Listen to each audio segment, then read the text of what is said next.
The signal reached Earth on a Tuesday, and nobody understood what it meant until it was already too late to matter.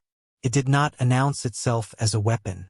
It arrived the way weather arrives, quietly everywhere at once, felt before it was seen. Astronomers at 3 separate observatories logged an anomaly in the upper atmosphere within the same 11 minutes, and none of them called it dangerous, because none of them had a word yet for what it was. By the time they did, 6 billion people had already started to feel it.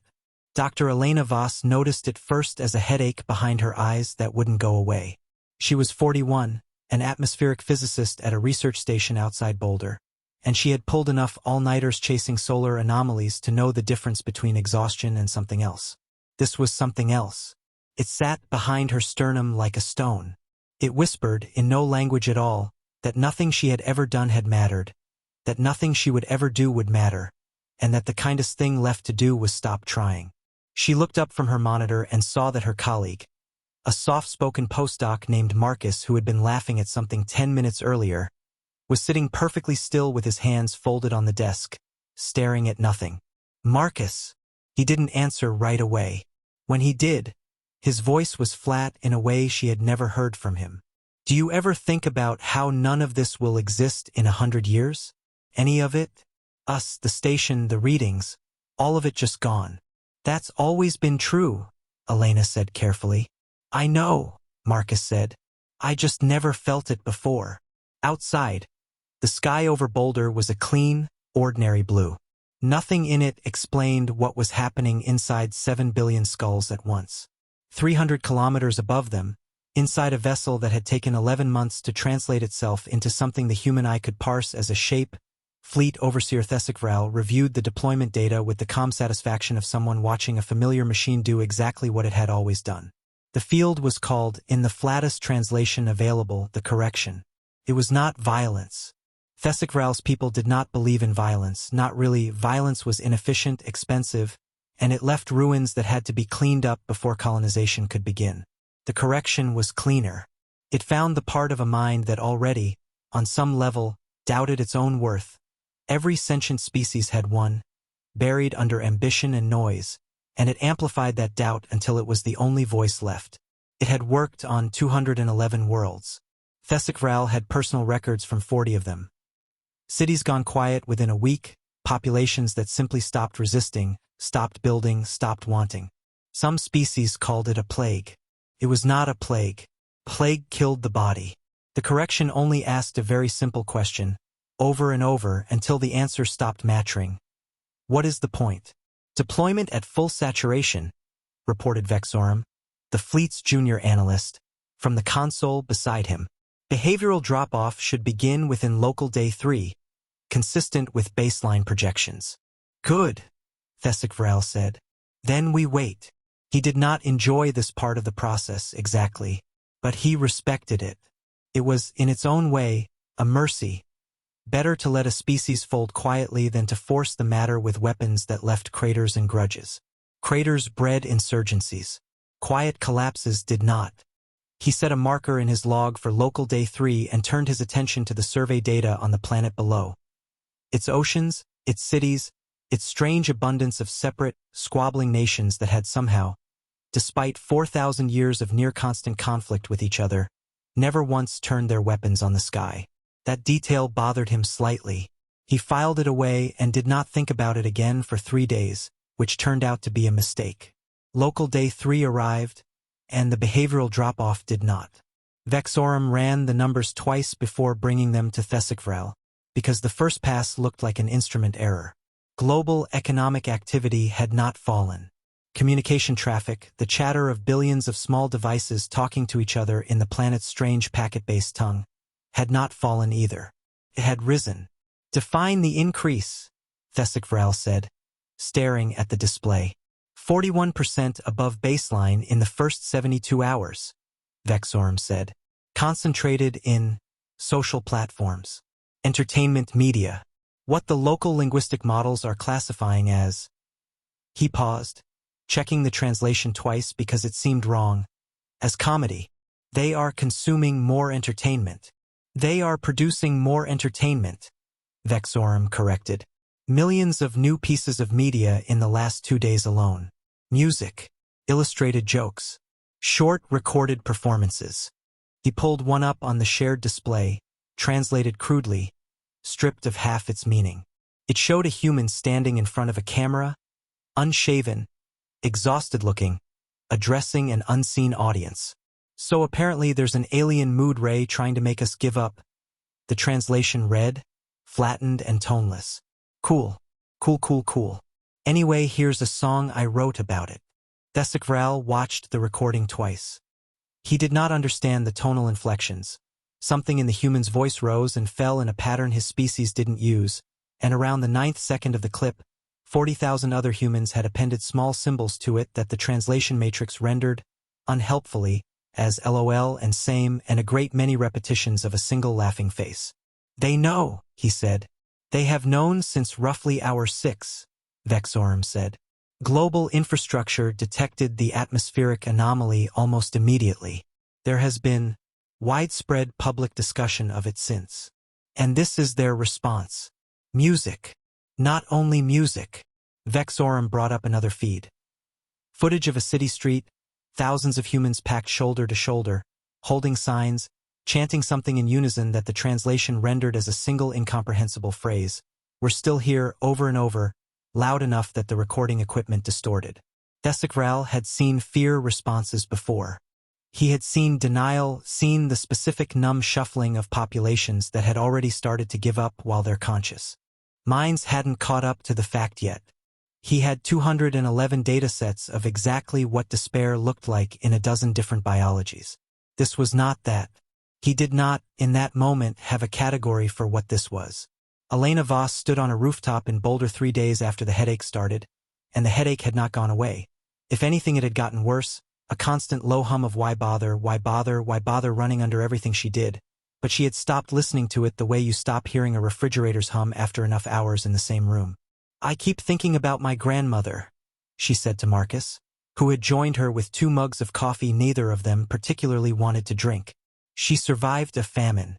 She used to tell me that the trick wasn't believing things would get better. It was doing the dishes anyway. Doing the dishes anyway, Marcus repeated. Getting up, making the coffee, going to work. Not because you're sure it matters. Because the alternative is worse and also because she searched for it. Because spite is a legitimate life philosophy, according to my grandmother. Marcus laughed. A real laugh, short and surprised out of him. That's a hell of a thing to have inherited. I think most people did, Elena said. Not from their grandmothers specifically. From, I don't know, being alive this long, being aware this long. You can't be a species that knows it's going to die individually and collectively, eventually, for absolutely certain, and also be a species that falls apart the first time something says that fact out loud. She looked up at the clean blue sky, thinking about whatever was up there right now, watching, waiting for a collapse that had already been rehearsed 1,000 times over by every human who had ever sat with a terminal diagnosis and decided to plant a tree anyway. They picked the wrong weapon for us. We already know the universe doesn't care. We built the whole rest of civilization out of spite for that fact. She didn't know, standing there, that a version of that exact sentiment, badly translated, half-formed, riding on the back of a comedy video with 2 million views, had already reached a fleet 300 kilometers overhead, and that somewhere in that fleet, a very confused analyst was trying to explain to his superior why a species designed to break was instead getting louder. In a windowless briefing room beneath a city that no longer bothered pretending it wasn't the center of the crisis, a Joint Chiefs meeting was collapsing under the weight of a question nobody in the room had trained for. What do you do when the enemy's opening move is a feeling, and the feeling isn't working? General Adiz Okonkwo had spent 30 years preparing for scenarios with clean edges, borders, casualty counts, supply lines. None of it applied here. There was no front line to hold, no target to strike, nothing to shoot at except an atmosphere that had quietly rearranged itself into something invisible and everywhere at once. Her own advisors had spent the first 2 days drafting contingency plans for civil breakdown. Martial law frameworks, riot projections, models for how fast a panicked population could strip a city bare. All of it sat untouched on the table in front of her now, because none of it had happened. Sir. Her aide, a captain barely old enough to remember the last real war, slid a tablet across the table instead of the projections she'd asked for. You should see this before the next briefing. It was a live stream from a city 3 time zones away. Not troops, not officials, just a line of ordinary people that stretched for 6 blocks outside a blood donation center. Patient, sharing food they'd brought from home, someone playing guitar badly and cheerfully near the front of the line. The caption, translated from a language Okonkwo didn't speak, read simply, "If the world's ending, we might as well be useful about it." She had spent 2 days planning for collapse. Her own citizens had spent 2 days quietly building infrastructure to survive whatever came next, without asking her permission first. "Stand down the martial law drafts," she said finally. It was the least military order she had given in her entire career, and it was also, she suspected, the only correct one. "Redirect every resource we have to support what they're already doing. Don't lead this. Follow it. Get out of the way of it if you have to." The captain hesitated. Sir, that's not a strategy. It's the only one that's working," Okonkwo said. "Write it up as one anyway. Call it Doctrine Zero. Let the historians argue about whether it counts." By local day 6, Thesikvral had stopped calling it a delayed collapse and started calling it, privately, a problem.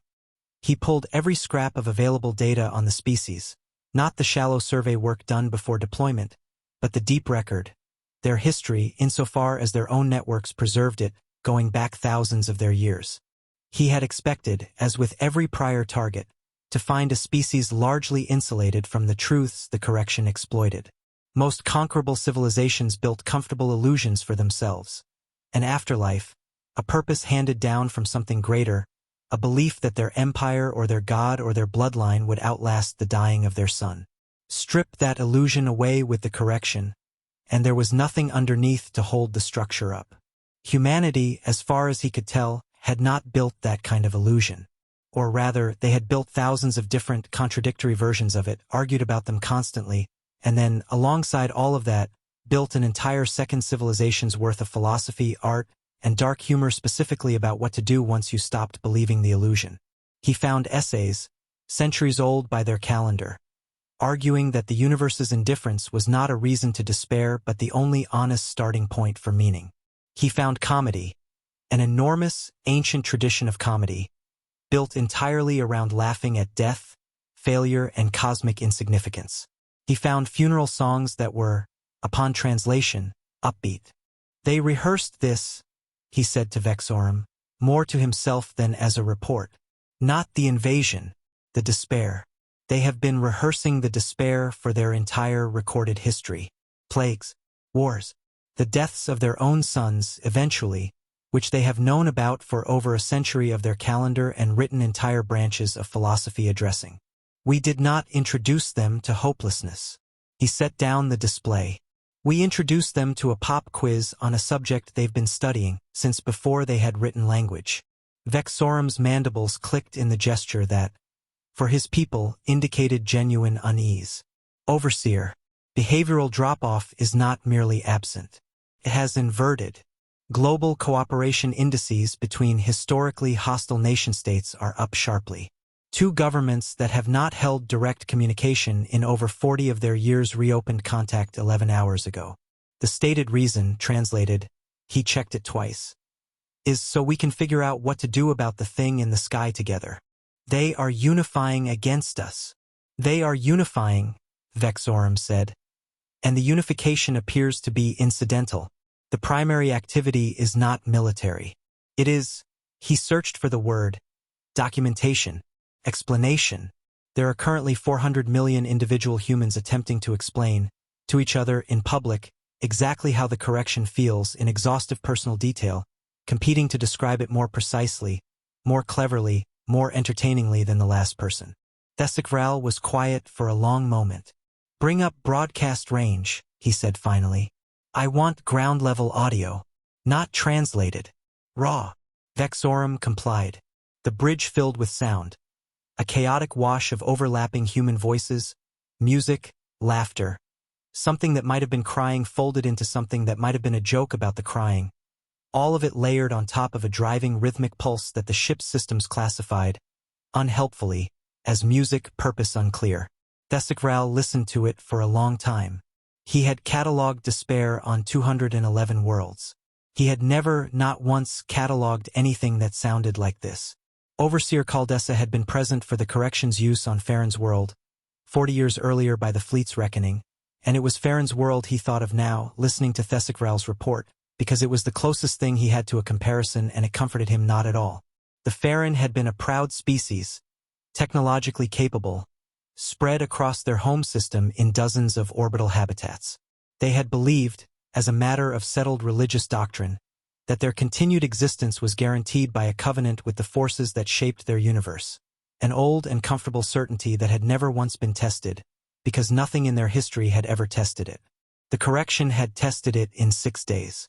Once the doubt was planted, once the field found the seam in that certainty and pried it open, there had been nothing underneath to catch the fall. The habitats had gone dark one by one, not from violence, but from a population that had simply, collectively, stopped seeing the point of maintaining life support for a civilization that no longer believed it deserved to continue. Caldessa remembered watching the population curves flatten and then invert, remembered thinking at the time that it was almost a mercy compared to what a conventional siege would have cost both sides.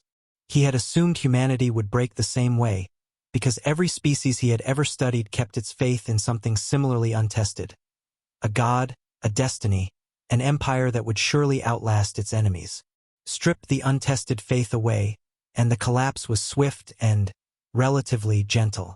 "They don't have an untested faith," he said slowly, working through it out loud for the first time. "Their faith has already been tested. Repeatedly. By themselves, on themselves, for their entire history. Plagues that killed a third of their population and did not end them. Wars that killed tens of millions and did not end them. Entire schools of their philosophy built explicitly around the assumption that nothing outlasts them and that this is not, in itself, a reason to stop." He looked at Thesicvral. "We did not find the seam in their certainty. We found the one thing they'd already reinforced past the point of breaking, because they've spent their whole existence expecting someone or something to eventually test it. Then the correction cannot work on them," Thesicvral said. "Not a stronger dose. Not a longer exposure. It was never a matter of quantity." Caldessa did not answer immediately. On the display between them, the population curves that should have been flattening were instead climbing, and layered beneath the raw numbers, faint but unmistakable, was that same chaotic wash of human sound, grief and defiance, and something that in no other species he had ever catalogued arrived bundled together quite so inseparably. "No," he agreed at last. "It cannot." The part of the story that would later get told and retold, badly translated in both directions until neither species entirely agreed on how it had actually happened, began with a 19-year-old named Priya Raman, who worked the overnight shift at a call center in Pune and who had absolutely no business changing the outcome of a first contact scenario, and did it anyway, mostly by accident. Priya had spent the third night of the correction the same way she'd spent every night that month. Doom-scrolling with her headache pounding and a strong, insistent voice in the back of her skull informing her that none of it mattered, that she should just go home, that trying was pointless. She had almost listened to it. She'd gotten as far as standing up from her desk, coat half on, before her coworker Devi caught her arm. "Where are you going?" "I don't know," Priya admitted. "What's the point of any of this? We just answer phones about broken routers while there's a mood ray up there trying to break our brains." Devi considered this with the specific weariness of someone on hour 9 of a double shift. "Okay," she said, "but the router's still broken. And the guy on the phone still needs help.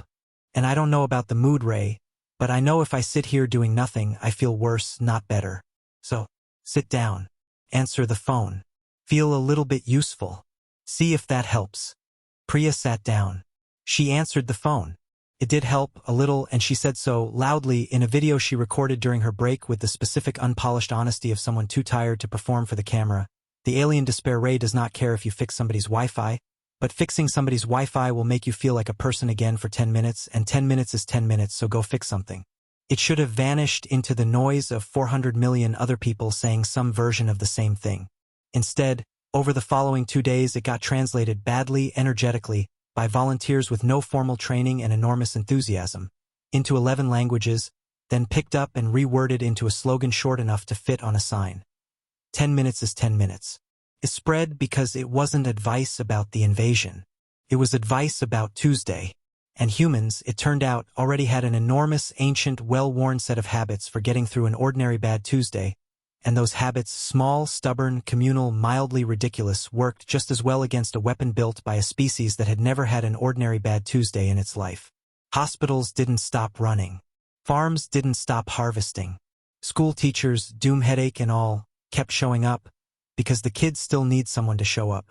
Volunteer networks that had existed for decades, food banks, blood drives, disaster relief chains built for hurricanes and earthquakes, simply expanded to cover a new kind of disaster, because the infrastructure for showing up when things are bad had already existed, tested and retested by a species that experienced things being bad on a fairly regular basis and had gotten, over thousands of years, extremely good at organizing around it. None of it was coordinated by any government. None of it needed to be.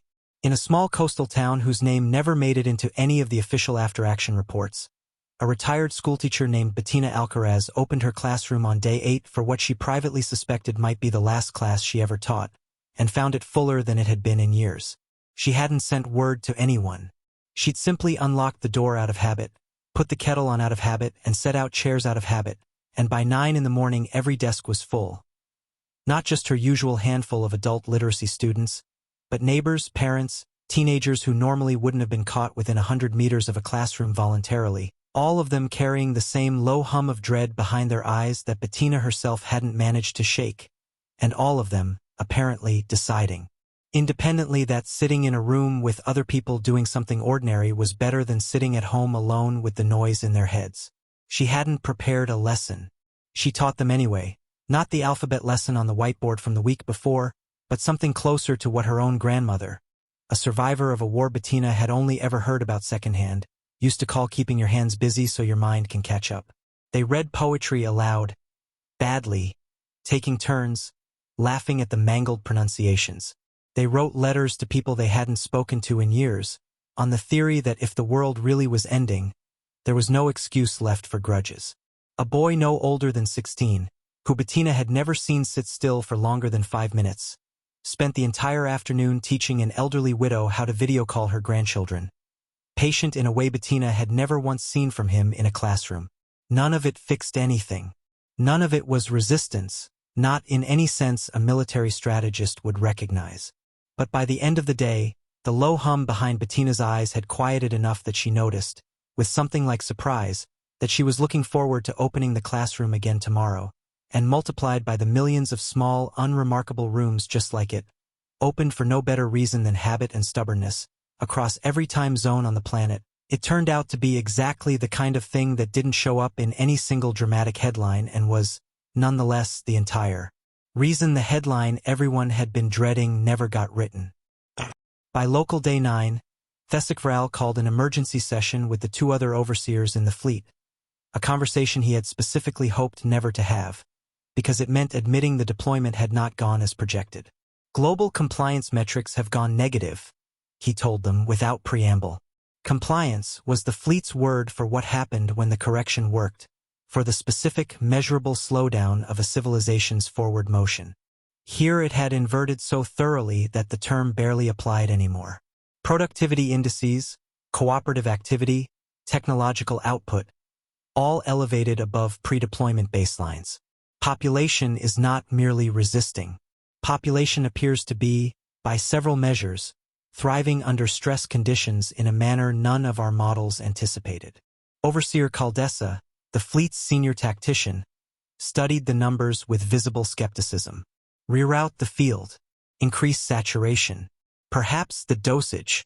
I increased saturation 4 days ago, HFY said, quietly without authorization because I wanted to rule out a delivery failure before I brought this to you.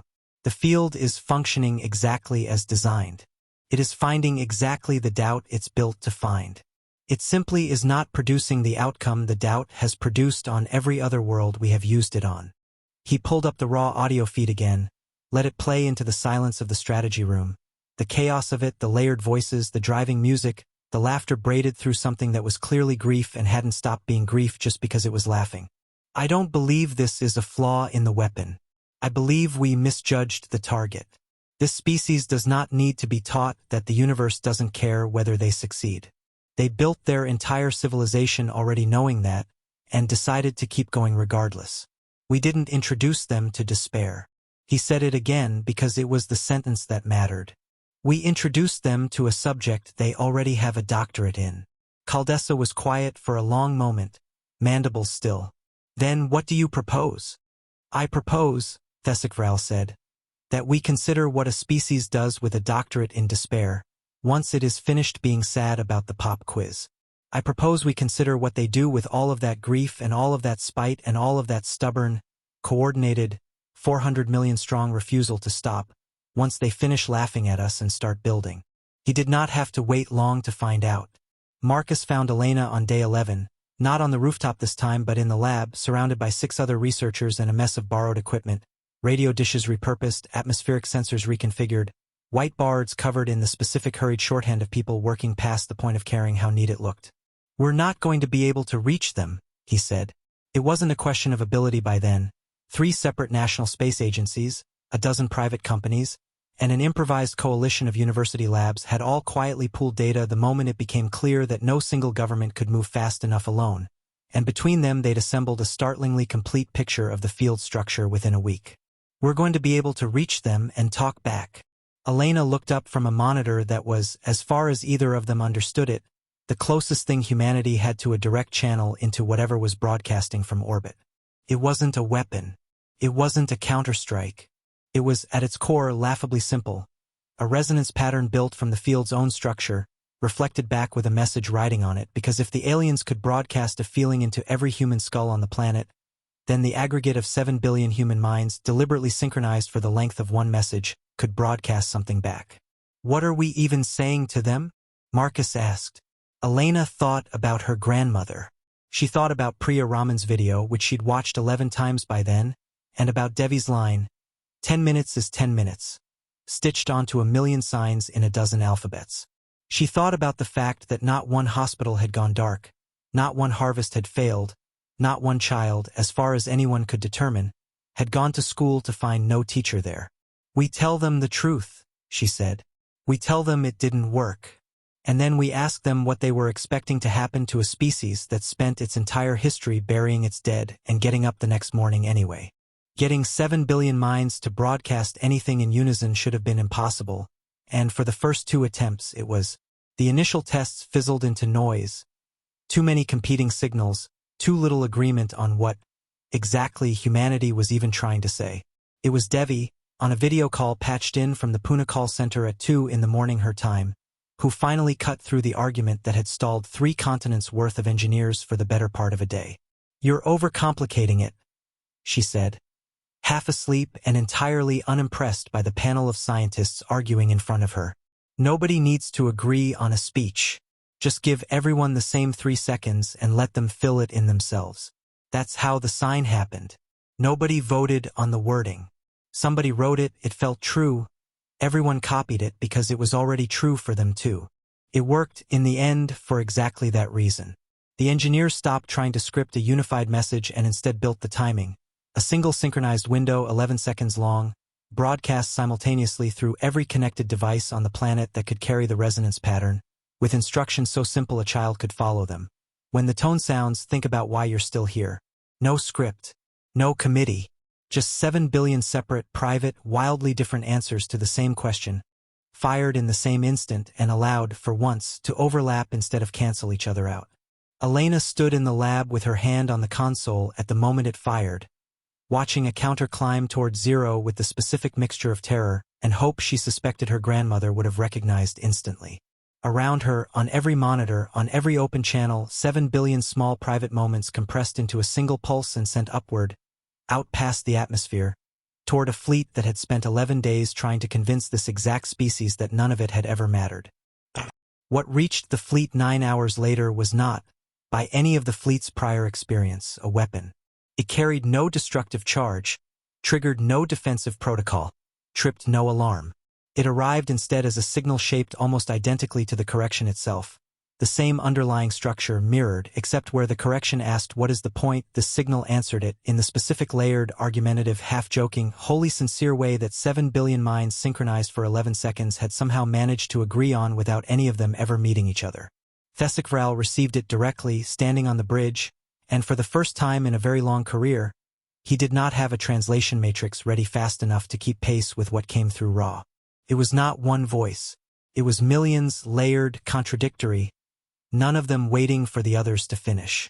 A grandmother's recipe for getting through a famine. A comedian's bit about the absurdity of being handed a mood ray as an opening line. A 19-year-old call center worker's exhausted, half-laughing insistence that 10 minutes of usefulness was still 10 minutes. A funeral hymn that somehow, against every instinct in Thesicvral's own biology, was cheerful. Under all of it, threaded through every single fragment like a bassline nobody had agreed on but everybody was somehow playing the same idea, repeated in 1,000 different phrasings. We already knew. We built this whole civilization already knowing. Try again if you want. We're not going anywhere. Vexorum, beside him, had gone very still. Overseer. Instructions? Thesicvral looked at the display for a long time, at the population figures still climbing, at the productivity indices still rising, at a species that had been handed, by any reasonable measure, the worst news possible about its own place in an indifferent universe, and had responded not by breaking but by turning up the volume on a civilization already built for exactly this occasion. He thought about the 211 worlds in his record. He thought about how many of them had simply stopped, quietly, the way a machine stops when a single essential part gives out.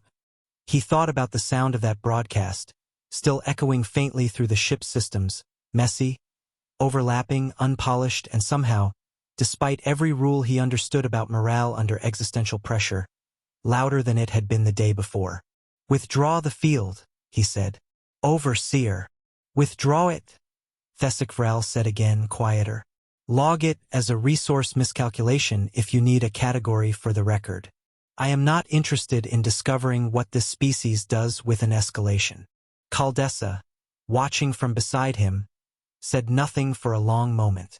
Then, quietly, in the specific tone his people reserved for admissions they didn't enjoy making, "For what it's worth, I don't believe it was ever going to work on them, even before deployment. I think some part of the survey data told us that, and none of us wanted to read it because it would have meant coming all this way for nothing." "It wasn't for nothing," Thesicvral said. "We learned something. We simply didn't learn what we came to learn." He watched the withdrawal sequence begin on the display, the fleet's presence in the system already starting to thin, ship by ship, toward the translation point that would carry them home. 211 worlds taught us what despair does to a civilization that has never had to survive it before. This one taught us what it does to a civilization that survived it a very long time ago, and simply never stopped practicing. Vexorum, still at his console, spoke without looking up. "Overseer, should the record reflect that we made contact? That they know we exist?" Thesicvral considered this for longer than the question strictly warranted. "The record will reflect that we made an error in judgment and chose to withdraw rather than compound it," he said finally. "Whether they choose to remember us as a threat, a lesson, or a joke told at a comedy performance is, I suspect, entirely up to them. I have found, in 11 days of study, that this is a species that gets to decide that sort of thing for itself, regardless of what we would prefer." The headache lifted from Elena Voss's skull on the morning of day 12, so gradually that she didn't notice it was gone until she realized she'd been humming while making coffee, an old habit she hadn't had the energy for in nearly 2 weeks. The official story, once governments caught up to what their own citizens had already done without waiting for permission, took months to assemble into something resembling an explanation, and even then it never quite agreed with itself. Some insisted it had been a coordinated resistance, others that it had been the accidental byproduct of ordinary human stubbornness scaled up to a planetary size, and a persistent, popular minority insisted it had simply been spite, weaponized, which was Elena's grandmother's theory exactly and the one Elena privately believed. What was not in dispute, because the orbital sensors had tracked it plainly, was that the ships had left. Quietly. Without further contact, without demands, without the parting message that every science fiction story Elena had ever half-watched as a kid seemed to think aliens were obligated to deliver. They had simply gone, the way you leave a room once you've decided, firmly and privately, that you'd rather not find out what happens if you stay. The world did not throw the celebration anyone expected. There were no parades in the days immediately after, no declarations of victory read from podiums, because it was hard to build a triumphant narrative around a war that had mostly consisted of people going back to work, opening classrooms, standing in line to give blood, and telling jokes about their own extinction. What emerged instead over the following year was smaller and stranger. A holiday nobody had voted on, observed unevenly and imperfectly across 100 different countries on 100 different dates, that people had simply started calling in a dozen different languages that all landed on roughly the same idea, 10 minutes day. On it, by informal and entirely unenforced tradition, people were expected to do one small, useful, unglamorous thing for somebody else. Fix a neighbor's fence, sit with someone who was lonely, teach a stranger to do something they didn't know how to do, and then, having done it, say nothing more about it than that it was 10 minutes and 10 minutes was 10 minutes. Priya Raman, 3 years later, still worked the overnight shift at the call center in Pune, though by then she'd been promoted twice and mostly trained new hires instead of answering broken router complaints herself. She kept, framed on her desk, a printout of the first badly translated version of Devi's sign, the one with the crooked lettering, not because she thought of herself as having started anything in particular, but because it reminded her, on the nights the job felt pointless, that it usually wasn't, not really, not if you looked closely enough at what 10 minutes could add up to. General Okonkwo retired 2 years after the withdrawal and spent much of her retirement, somewhat to her own surprise, teaching a course at a military academy that had no historical precedent and an unwieldy title nobody had managed to shorten. Doctrine 0, command under conditions where leading means getting out of the way. Her first lecture, every term, opened with the live stream of the blood donation line, 6 blocks long, guitar playing badly somewhere near the front, and she let it run in silence for a full 2 minutes before she said a single word about strategy. Marcus found her on the rooftop again, months later, the two of them older by an experience neither of them had a good name for yet. "You think they'll come back?" he asked. Elena thought about it, really thought about it, the way she'd learned to think about most things since the headache, which was to say, without the comfortable certainty she used to reach for automatically, and without the despair either, settling instead into the specific stubborn middle ground her species seemed to have been quietly practicing for as long as it had existed. "I think if they do," she said, "they'll find out we've had 10 more minutes to get ready." She didn't know, and never would, that 300 light-years away, in a strategy room that no human eye would ever see, Fleet Overseer Thesikvral had entered a single line into the permanent record, appended to the file on a small blue world he had personally recommended, in the strongest terms his species language allowed, that nobody ever try to break again. Species designation: human. Correction outcome: inverted. Recommendation: leave them the illusion that we were never here at all. It is, by their own account, kinder than the alternative, and they have made it extremely clear that they notice the difference. He almost closed the file there. Then, after a pause longer than the entry warranted, he added one further line, unrequired by any protocol, the kind of note that existed nowhere else in 211 prior records and would exist nowhere else again. Personal addendum: Fleet Overseer Thesikvral. I do not know what this species will become, given enough time and no further interference from us or anyone like us. I suspect none of them know either, and I suspect further that they have made a kind of peace with not knowing that took my own people a great deal longer to reach, if we have reached it at all. Whatever they build next, I would advise strongly against being the ones to test it. He filed it, sealed the record, and gave the order that sent the fleet home, and if any part of him regretted never once setting foot on the surface of the world he had spent 11 days trying to break, he did not write that down either. Some things, he had learned, did not need to survive the translation. Somewhere below him, a species that had spent its entire recorded history rehearsing exactly this moment went back to doing the dishes. Elena to her sensors, Marcus to his coffee, Priya to her phones, Bettina to her classroom, Devi to her badly lettered signs, and General Okonkwo to a doctrine she would spend the rest of her career trying, and mostly failing, to properly explain to people who hadn't lived through the 11 days it took to write it. None of them ever agreed, afterward, on quite what to call what had happened, or on who deserved the credit, or even on whether credit was the right word for a victory that had consisted almost entirely of ordinary people declining to stop being ordinary at the worst possible moment. They agreed, eventually, on one thing only, and it was the thing that ended up carved, unofficially, without permission from any government, by persons never identified, into a small stone marker outside the coastal town where Bettina Alcaraz still opened her classroom every morning out of habit. Not a slogan, not a boast, just a plain and slightly stubborn statement of fact, In the same plain language, the whole thing had been fought in from the very first day. They asked us what the point was. We were still here to answer.